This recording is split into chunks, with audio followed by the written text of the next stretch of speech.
ഫ്ലവേഴ്സിന്റെ പിൻബലത്തോടെ 24ന്റെ പുതിയ സംരംഭം 24 study abroad. വിദേശ പഠനം ഇനി സുരക്ഷിത്. വിദേശ പഠനം ആഗ്രഹിക്കുന്നവർ ഉടൻ വിളിക്കൂ 9001 800120.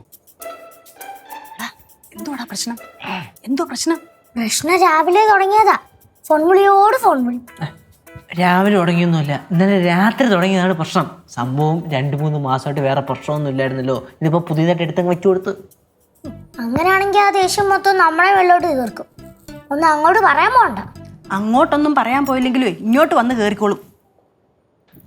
അതെ, അവള് പറയുന്നതിലും കാര്യമുണ്ട്. സിദ്ധു കുറച്ച് ഓവറാണ്. അവൻ്റെ അവസ്ഥയൊക്കെ നമുക്ക് മനസ്സിലാവും. എന്നാലും ഇടയ്ക്കിടയ്ക്ക് ലീവ് എടുത്ത് അവൻ ഇങ്ങോട്ടൊന്ന് വന്നുകൂടായോ? എന്റെ പൊന്നമ്മ അളിയൻ പറഞ്ഞ എപ്പോഴാന്ന് വെച്ചാൽ വരട്ട്. വായമിച്ചിട്ട് മിണ്ടായിരിക്കണുണ്ടോ? ഇതെല്ലാം കേട്ടോണ്ടോന്ന് കഴിഞ്ഞാൽ അറിയാല്ലേ, നമ്മളെ ഏറെ നിർത്തും. അയ്യോ അറിയാവേ. കാര്യം എനിക്ക് രാവിലെ പിടികിട്ടി. ഞാൻ മുഖത്ത് പോലും നോക്കിയില്ല. എനിക്കൊന്നും മനസ്സിലായില്ലടാ. രാവിലെ ഭയങ്കര ദേഷ്യത്തിലായിരുന്നു. സംഭവം രാവിലെ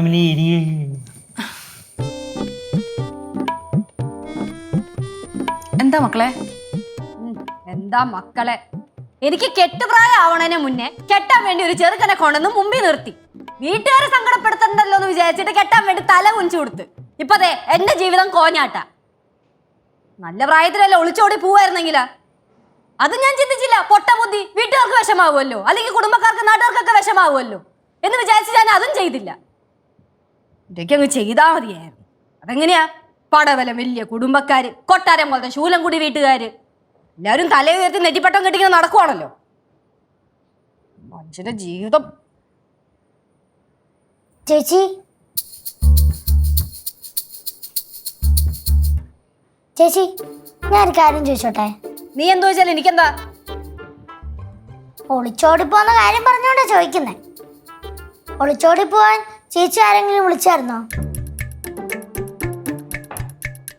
കൊച്ചെ, ഒളിച്ചോട്ടൊക്കെ മഹാ തെറ്റാണെന്നാണ് എന്റെ പൊട്ട ബുദ്ധിയിൽ ഞാൻ വിശ്വസിച്ചോണ്ടിരുന്നത്. എന്നാ അങ്ങനെയൊന്നും അല്ല. ഓ അങ്ങനെ. ഞാൻ വിചാരിച്ച് ചേച്ചിയുടെ കൂടെ ഒളിച്ചോടാൻ ആൾക്കാർ നിരന്ന് നിൽക്കുവാണെന്ന്.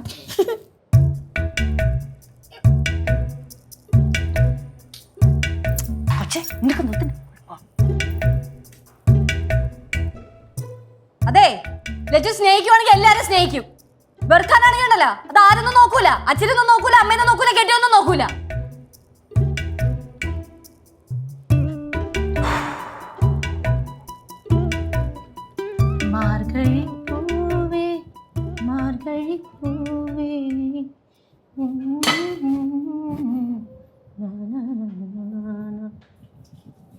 அம்மா இத பாருங்கம்மா.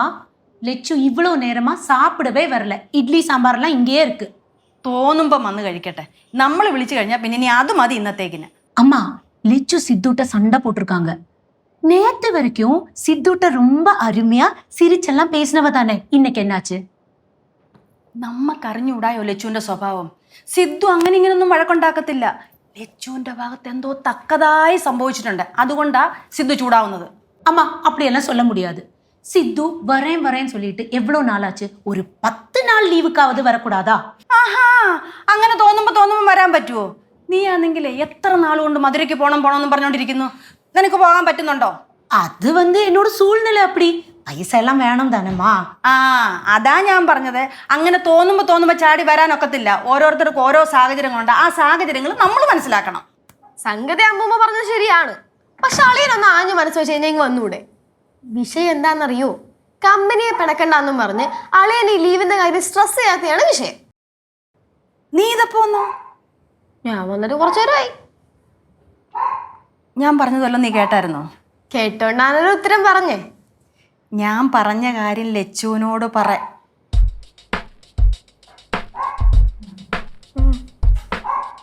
ഞങ്ങളൊന്നും പറഞ്ഞില്ല ഇവിടെ.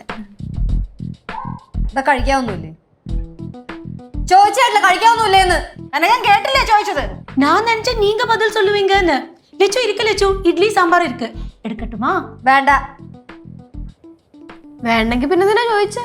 ചോദിച്ചൊന്നും പറഞ്ഞ് കഴിക്കണം നിർബന്ധമുണ്ടോ? കനകം, ലച്ചുമോക്ക് അതൊന്നും വേണ്ടാന്ന്. ഉച്ചക്കലത്തേക്കുള്ളതൊക്കെ നോക്കിക്കോ. ഉച്ചക്ക് എന്താ? ചമ്മന്തിയുണ്ട്, അച്ചാറുണ്ട്, പപ്പടമുണ്ട്. മോക്ക് വേണമെങ്കിൽ ഒരു മുട്ടയും കൂടെ പൊരിച്ചു തരാം. ചേടാ, ഇതിപ്പോ ഇവിടുത്തെ സ്ഥിരം ഭക്ഷണമാണല്ലോ ഈ ചോറും ചമ്മന്തിയും പപ്പടവും അച്ചാറും. ഇതല്ലാണ്ട് വേറെ ഒന്നും ഇല്ല ഈ വീട്ടില്. ഇഷ്ടംപോലെ സാധനം നിങ്ങൾ മേടിച്ചോണ്ട് വരുന്നുണ്ട്, എന്നിട്ട് ഉണ്ടാക്കിയൊന്നും കാണുന്നില്ല. ഇനിയിപ്പോ വല്ല ഇറച്ചി മീനൊക്കെ വേണമെങ്കിൽ ഞാൻ തന്നെ മേടിച്ചോണ്ട് വരണമായിരിക്കും അല്ലേ? ഇറച്ചി മീനും മേടിച്ചോണ്ട് വന്നാ ഉണ്ടാക്കി തരാം. തൽക്കാലം നമുക്കിപ്പോ ഈ വീട്ടിലുള്ളത് കഴിച്ചാ പോരെ. അയ്യോ, ഇന്ന് ഇറച്ചി മീനൊന്നും ഇല്ലേ? ഇറച്ചി മീനൊക്കെ ഉണ്ട്, ഇവിടെ അല്ല കടയില്. കടയിൽ മാത്രമേ ഉള്ളു, വീട്ടിലൊന്നും ഇല്ല. പക്ഷെ ഇപ്പോഴും സമയം ഒട്ടും വൈകിട്ടില്ല. ചേച്ചിക്ക് അങ്ങനെ എന്തെങ്കിലും വേണമെന്നുണ്ടെങ്കിൽ നമുക്ക് കടയിൽ പോയി വാങ്ങിയിട്ട് വന്നു കഴിഞ്ഞാ കനകാന്റി ഉണ്ടാക്കി തരുമായിരിക്കും അല്ലേ? ആ വേണേ കടയിൽ പോയി ഞാൻ മേടിച്ചോണ്ട് വരാം.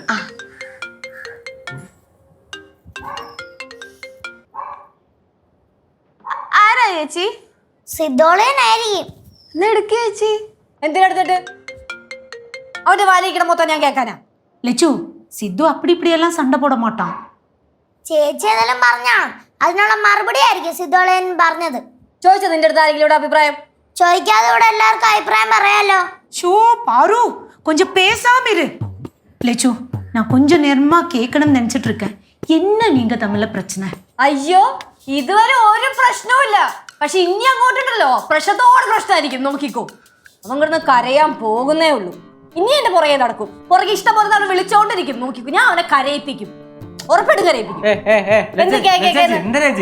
എന്ത്? ഞാനൊരു മണ്ടി. ആരെങ്കിലും എന്റെ അടുത്ത് സ്നേഹത്തോടെ സംസാരിച്ച് കഴിഞ്ഞാൽ ഞാൻ അതിലങ്ങ് വീഴും. നിന്റെ പ്രശ്നം എന്താ? എനിക്കൊരു പ്രശ്നമില്ല. എന്നാ പിന്നെ നീ നിന്റെ കാര്യം നോക്കി പോ.